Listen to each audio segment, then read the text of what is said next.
ನಮಸ್ಕಾರ.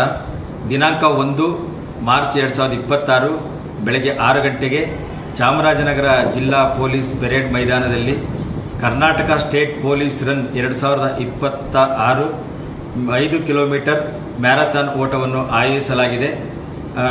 Fitness for all, ನಮ್ಮ police ನಮ್ಮ ಹೆಮ್ಮೆ, ಡ್ರಗ್ಸ್ ಫ್ರೀ ಕರ್ನಾಟಕ ಎಂಬ ಧ್ಯೇಯವಾಕ್ಯದೊಂದಿಗೆ ಈ ಒಂದು ಕಾರ್ಯಕ್ರಮವನ್ನು ಆಯೋಜಿಸಲಾಗಿದೆ. ಸಾರ್ವಜನಿಕರು ಈ ಕೆಳಗಿನ QR ಕೋಡನ್ನು ಸ್ಕ್ಯಾನ್ ಮಾಡುವ ಮೂಲಕ ತಮ್ಮ ಪಾಲ್ಗೊಳ್ಳುವಿಕೆಯನ್ನು ನೋಂದಾಯಿಸಿಕೊಳ್ಳಬಹುದು.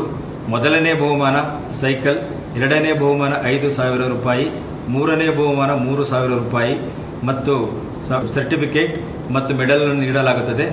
ಮಹಿಳೆಯರಿಗೆ ಮತ್ತು ಪುರುಷರಿಗೆ ಪ್ರತ್ಯೇಕವಾಗಿ ಬಹುಮಾನಗಳಿದೆ. ಮೊದಲನೇ 10 ಪುರುಷರಿಗೆ, ಮೊದಲನೇ 10 ಮಹಿಳೆಯರಿಗೆ ಮೆಡಲ್ ಕೂಡ ನೀಡಲಾಗುತ್ತಿದೆ. ಹೆಚ್ಚಿನ ಸಂಖ್ಯೆಯಲ್ಲಿ ಸಾರ್ವಜನಿಕರು ಪಾಲ್ಗೊಂಡು ಈ ಒಂದು ಕಾರ್ಯಕ್ರಮವನ್ನು ಯಶಸ್ವಿಗೊಳಿಸಬೇಕೆಂದು ಕೋರಿಕೊಳ್ಳುತ್ತೇನೆ. ನಮಸ್ಕಾರ.